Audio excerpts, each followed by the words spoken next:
Alright, today we're going to talk about back engagement on weighted pull-ups and essentially how to engage your back properly whenever you're doing your weighted pull-ups. So without further ado, let's actually dive into this video.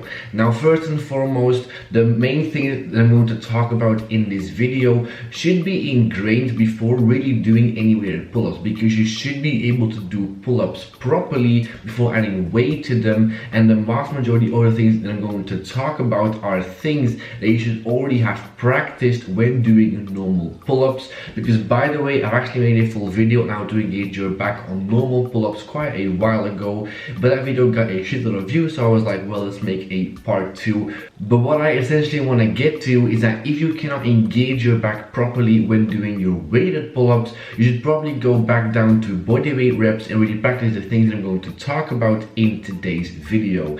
And then lastly, let's make a clear distinction between hypertrophy and strength training. Whenever you're doing your strength training, you shouldn't really be thinking about doing the things that I'm going to talk about in today's video. The main thing there is just to do the rep as fast as possible and get your chin above the bar. Whenever you're doing hypertrophy training and really trying to grow muscles and really trying to put as much emphasis on certain muscle groups, that is when you are going to think about the things I'm going to talk about in this video. If you're doing your strength training and you're not doing all the things that I'm going to talk about in today's video, just keep doing you. But if you are doing a hypertrophy work and you cannot feel your back engaging, that is when you should really listen to the things I'm going to talk about in today's video.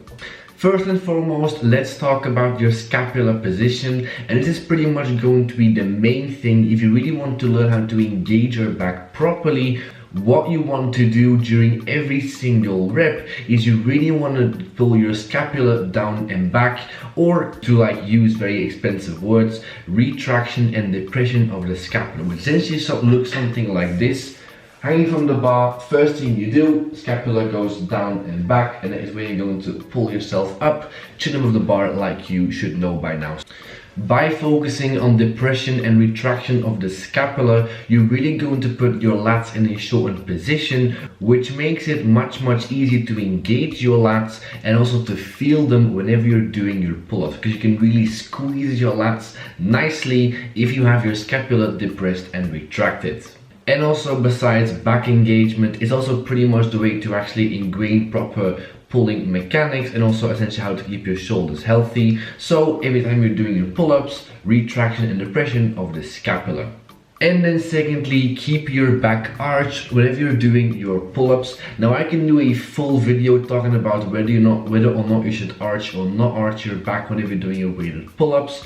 But one of the best reasons that you should arch your back is that it makes it much easier to actually engage and feel your lats. I have some footage of me doing lat pull downs with an arched back, and as you guys can see, I'm really focused on pushing my chest forwards and keeping my shoulders back as I'm doing these reps. And just like depressing and retracting your scapula, what arching actually does is that it's going to get your lats in a shortened position, which makes it much easier to feel and engage them. There is also going to be a lot more tension on the lats in the lockout position this way compared to doing your pull-ups without an arch.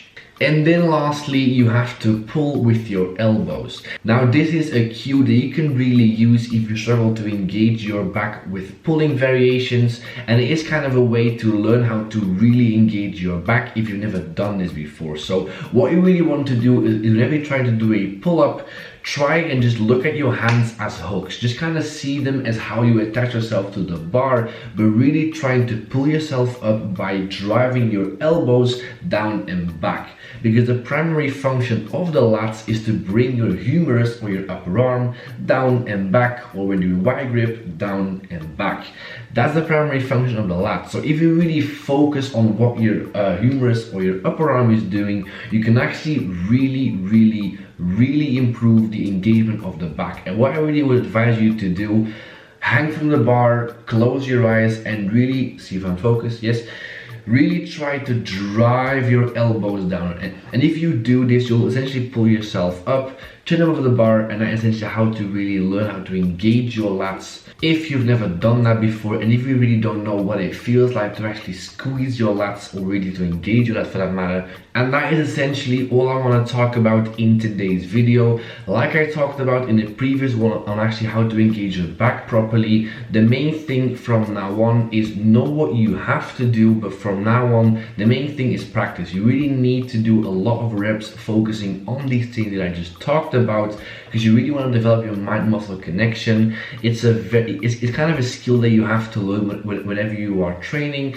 because right now for me, I can do a pec bounce, I can actually like squeeze the majority of my muscles without really thinking about them, and it's kind of a point that you have to, you know, work your way up towards by training for longer periods of time.